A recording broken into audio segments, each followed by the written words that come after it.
In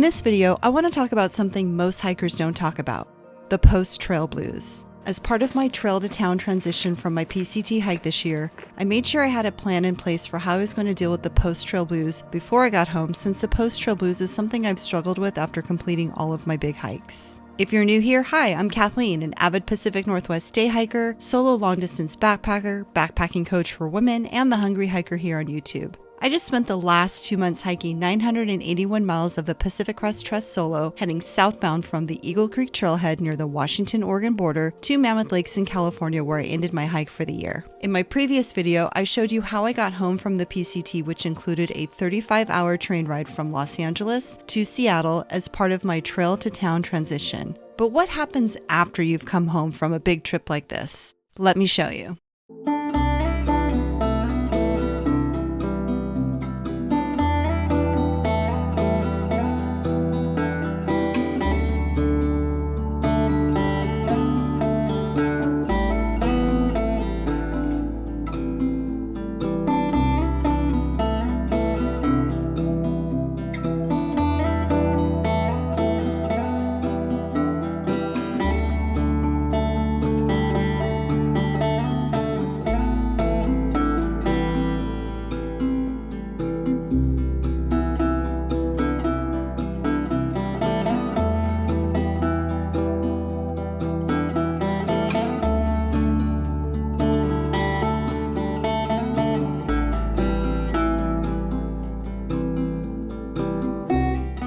Most of the time when you see a long-distance hike on social media, you see the highlight reels from all the cool things happening during the hike, like big views, epic tent sites, people that are met along the way, and the huge milestones hikers achieve throughout their journey.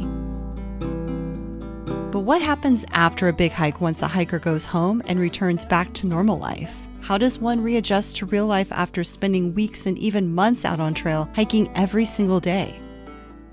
The first time I ever heard about post-trail blues was from other hikers as I was hiking in Washington, finishing up my first PCT thru hike back in 2018. I kept hearing about the post-trail blues, but I didn't really understand what it was.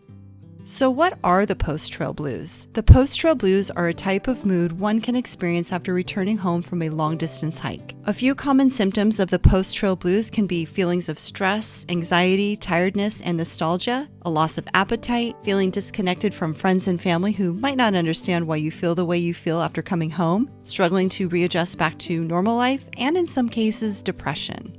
Once I got home after completing my first PCT thru hike in 2018, the post-trail blues hit me hard. I was overwhelmed with trying to figure out what was I supposed to do now.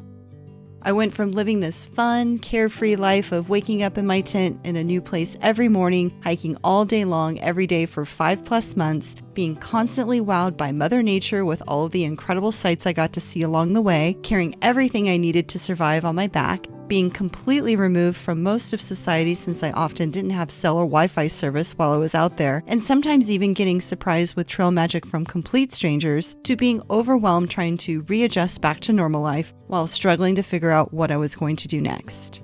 Hikers planning a big trip like through hiking the Pacific Crest Trail spend a lot of time planning their hike, the gear they're going to use, the clothes and shoes they're going to wear, the food they're going to eat, and how they're going to get to and from the trail, but not many hikers plan and prepare for what can happen mentally to them once they return back to normal life after their hike.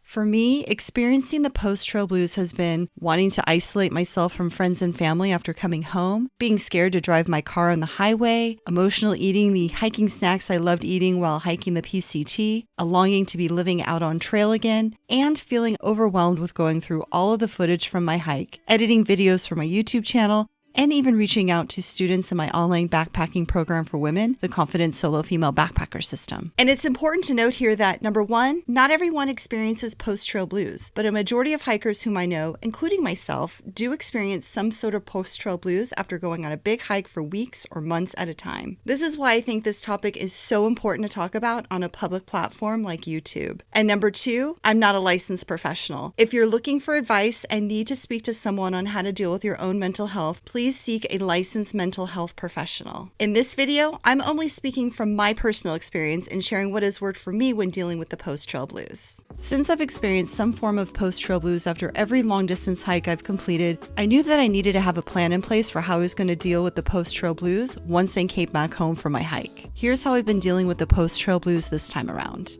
I started by giving myself plenty of time for a trail-to-town transition. Instead of hopping on a flight and rushing back into normal life, I decided to spend a couple extra days in a trail town. Then I took my time getting home by riding a 35-hour scenic train ride back to Washington.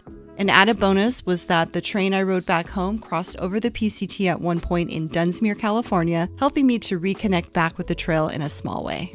When I was planning my hike, I also made sure to plan for after my hike by saving a post-hike nest egg. This way, I'd have some financial cushion after my hike to help make my trail to transition less stressful and give me plenty of time to focus on my mental health instead of having to throw myself back into the swing of things right away. After hiking 20 plus miles each day for the last 2 months, I knew my body would be tired, but I also knew that it would be important to keep it moving. Since I've been home, I've been trying to practice yoga on a daily basis. I've also been making it a priority to get out on trail at least once a week, revisiting some of my favorite local trails for day hikes. I've managed to get out for a longish day hike along the PCT here in Washington near Snoqualmie Pass. I even got to surprise a group of students from my online backpacking program for women, the Confident Solo Female Backpacker System, who had all planned a group day hike up in Mount Rainier National Park.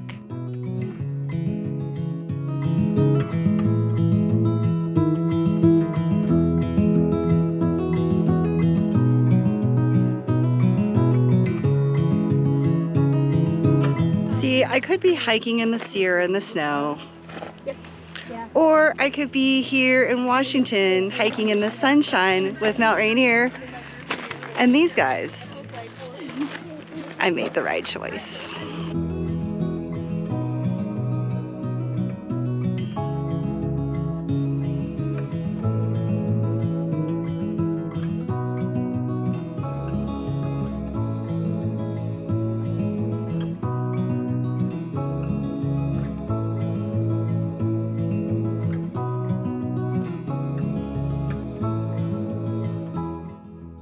Real quick, I want to thank Onyx Backcountry for sponsoring a portion of this video. Some of the most asked questions I get about hiking in the backcountry are, how do I not get lost when out on trail? How do I find a water source? Where can I camp? And where can I go hiking and backpacking? Onyx Backcountry is an app on my phone and is one of my most favorite navigation systems to use when out in the backcountry for my day hikes and overnight backpacking trips. What's cool about Onyx Backcountry is that it can be used outside of cell and Wi-Fi service while your phone is in airplane mode. And thanks to its GPS functionality, will always show you exactly where you're at so you know right away if you're on the trail or not. I also love using Onyx Backcountry at home to plan my next day hike or overnight backpacking trip. I can use it to find nearby trails, water sources, and tent sites. I can use Onyx Backcountry at home to create routes, download maps to use while my phone is offline, and share any of the routes I create with other Onyx Backcountry users. When out on trail, I can always locate myself to see where I'm at using the GPS feature, see what the elevation profile is for a trail, check the weather for the area, and even track my trips. With the Onyx Backcountry Elite membership, you'll get all of the same features as the premium subscription, but you'll also get a map overlay featuring private and public lands. This makes it easy to find publicly accessible areas to hike and camp on without worrying about trespassing on private property. If you use my link in the description below, not only will you help support my channel, but you'll also get either 20% off of your Onyx Backcountry Premium or Elite subscription, or can start a 14-day trial of Onyx Backcountry Elite for free. Okay, back to the video. After my PCT through hike in 2018, I started my YouTube channel, The Hungry Hiker. Creating and editing hiking and backpacking videos was a way for me to stay connected with the trail and share my passion and knowledge for solo backpacking. It took me a couple weeks to get over the overwhelm of going through all of the video footage I had shot during my PCT hike this year. Once I started going through all the footage and editing videos about my PCT hike for my YouTube channel, I got re-inspired again. Editing and posting my videos was another opportunity for me to be able to share and talk about my hike. Making my hiking videos has also helped me stay connected with the trail and the trail community by answering questions viewers have about my hike and helping to inspire other hikers to want to start planning their own backpacking trips.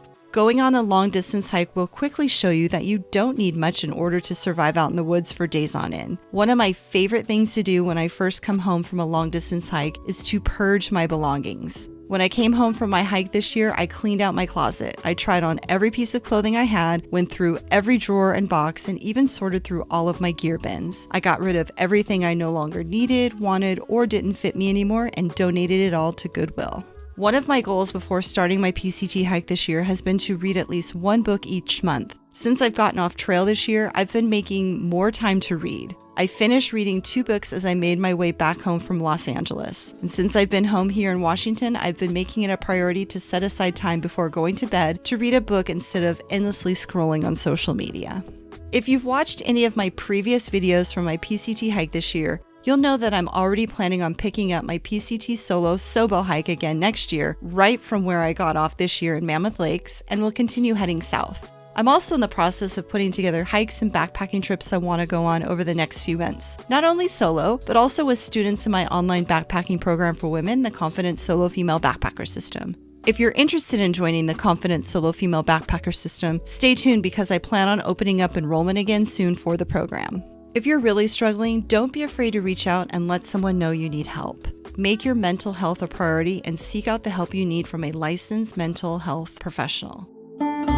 So this is how I've been dealing with the post-trail blues since getting home from hiking the PCT this year. Some days are definitely better than others, but overall, I've been doing all right.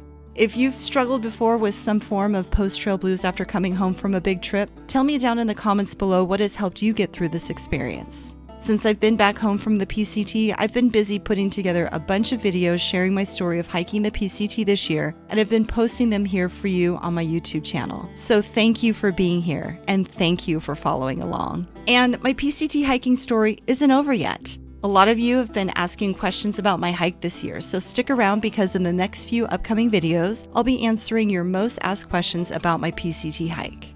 If you like this video and got some value out of it, make sure to hit the like button. Don't forget to subscribe to my YouTube channel for new videos each week and hit the bell icon to get notified each time new videos are posted. Thanks for watching, and I'll see you in the next one. Happy trails and keep on trucking.